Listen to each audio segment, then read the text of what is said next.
উপহার পেয়েছে নতুন কুরআন, চোখে মুখে উচ্ছ্বাস। এটি তাদের কুরআন শিক্ষার প্রথম দিন। আবেগঘন পরিবেশে ৩৬টি মক্তবের ২৭০ জন শিশুকে পবিত্র কুরআনের সবক প্রদান করা হয়েছে মাগুরা জেলা মডেল মসজিদে। আজকে আমি কুরআন শরীফ পেয়েছি, আমার খুব ভালো লাগতেছে। আমি প্রত্যেকদিন কুরআন শরীফ পড়ব। আজকে আমি একটি কুরআন, একটি রেহেল, একটি কুরআন কভার পেয়েছি। এতে আমি অনেক খুশি, আমার অনেক খুশি লাগতেছে। ৯ জানুয়ারি দুপুরে আয়োজিত এই অনুষ্ঠানে শিক্ষার্থীদের হাতে পবিত্র কুরআন, রেহেল সহ বিভিন্ন উপহার সামগ্রী তুলে দেওয়া হয়। মুফতি জুবায়ের আহমেদের তত্ত্বাবধানে ইসলামী দাওয়া ইনস্টিটিউট এবং ইসলামিক অনলাইন মাদ্রাসার উদ্যোগে এসো কুরআন শিখি ফাউন্ডেশন এবং আদ দাওয়া ইসলামিক ফাউন্ডেশনের ব্যবস্থাপনায় অনুষ্ঠিত হয় এই কর্মসূচি। আমাদের সমাজের ভিত্তি, পরিবারের ভিত্তি হলো এই মক্তব শিক্ষা, যেখান থেকে বাচ্চারা ছোটবেলা থেকেই নৈতিক শিক্ষাই গড়ে ওঠে।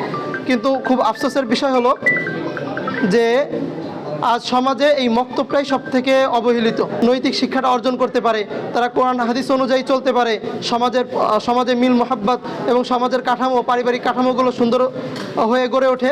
এই জন্যই আমাদের এই আয়োজন। অনুষ্ঠানে প্রধান অতিথি হিসেবে উপস্থিত ছিলেন মাওলানা শাহ সাইফুল্লাহ। বিশেষ অতিথি হিসেবে বক্তব্য দেন মাওলানা আলী হাসান সহ বেশ কয়েকজন আলেম এবং ইসলামী চিন্তাবিদ। আমাদের বাচ্চারা এখান থেকে ইসলামের মৌলিক যে শিক্ষা, কোরআনের স্বাভাবিক বেসিক যে নলেজটা এখান থেকে শিখতে পারবে, নামাজ কালামটা পড়তে পারবে এবং জাগতিক শিক্ষার পাশাপাশি স্কুলগামী বাচ্চারা পরকালীন যে শিক্ষাটা এটাও এখান থেকে পেয়ে যাবে মক্তব থেকে। আমরা এই প্রত্যাশাটা এখান থেকে করি। RICL TMX, যুগের পর যুগ স্থাপনা থাকে মজবুত।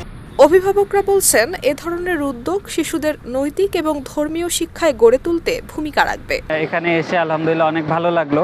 ২৭০ জন ছেলে মেয়েরা কোরআন ধরলো, এটা অনেক বড় একটা আলহামদুলিল্লাহ মাগুরার জন্য মাইল ফলক। অন্যদিকে এ ধরনের শিক্ষামূলক কার্যক্রম ভবিষ্যতেও অব্যাহত থাকবে বলে জানিয়েছেন আয়োজকরা।